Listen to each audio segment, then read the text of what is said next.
सांगितलं की बाबा हे असं कसं राहील, जर मागासवर्गीयांची भरती नाही तुम्ही जनरल भरती नका करू, आम्ही डॉक्टर देशकरांची आठवण करून देऊ आणि देशकरांच्या आठवणीचे त्यांना हे दिली किंवा त्यांच्या वेळेस जर तुम्ही भरती करू शकता मग आमच्या वेळेस का नाही करू, आमची मागासवर्गीयांचं ते करा, एवढेच आमचे हे होती. तेव्हा त्यांनी हो तर म्हटलं, पण आता शासन आहे, शासन पहिले असते आणि मुकही असते, फक्त डोळे पाहते आणि ते डोळे कधी कधी मिटवूनही घेते.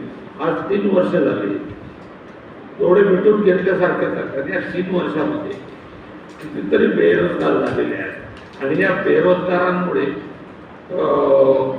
क्रिमिनल्सचे पोरं त्यांच्या जवळ राहतात आणि त्यांच्यामुळे त्यांना वाईट मार्गाला ओढण्याचा प्रयत्न करतात. आमची इच्छा अशी आहे किंवा असं काही झालं नाही पाहिजे.